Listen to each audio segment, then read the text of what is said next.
New Hampshire. Forget about Tuesday's primary. The only real campaign in New Hampshire these days is the high-stakes surrogate battle over who should be Donald Trump's number 2. A raft of contenders to be Trump's running mate have hit the trail over the past few weeks, touting the former president to voters, attacking the media and sticking the knife into his rivals. Trump hasn't won the primary yet, but the rush is already on to catch his attention. The list of those who decamped to the early voting states of New Hampshire and, before that, Iowa includes what's widely perceived to be a who's who of potential VPs. Representative Elise Stefanik of New York, Senator J.D. Vance of Ohio, former Arizona governor candidate Kari Lake in government, Sarah Huckabee Sanders, R.Arc.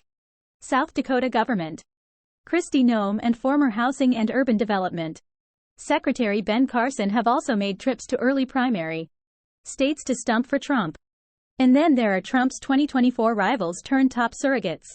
Over the past week, 3 former presidential candidates, North Dakota Governor Doug Burgum, biotech entrepreneur Vivek Ramaswamy and Senator Tim Scott, RSC, not only endorsed Trump but appeared next to him on stage.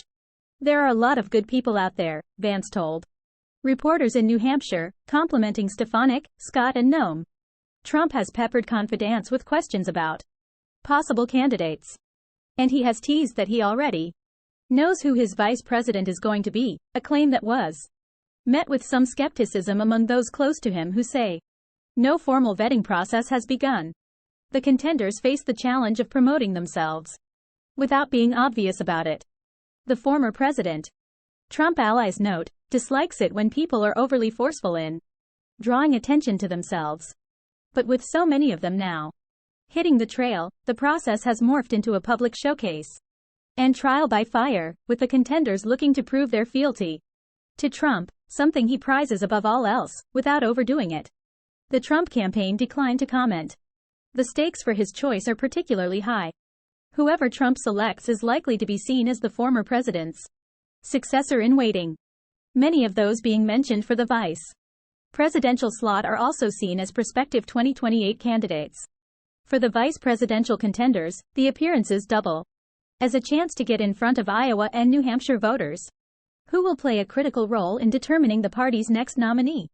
At each of their stops, the contenders are confronting the same question over and over: would they take the job? During an appearance at a Londonderry diner Saturday morning, Stefanik was asked by reporters no fewer than 4 times about her interest in the post. In nearly every instance, she answered by saying she doesn't talk about her conversations with the president, but that she would be honored to serve in a Trump administration. As to whether she was tired of being posed the question, Stefanik said it had been asked and answered at this point. Vance used the exact same phrase when asked by reporters Friday about his interest in the job, saying the question had been asked and answered, and that if Trump asks me to help, I'm going to help out however I can. Lake, who has emerged as one of Trump's most forceful defenders and is a prolific campaigner on his behalf, said in Iowa last week that she is focused on running for Senate but would crawl over broken glass to vote for him and whoever he chooses as his running mate.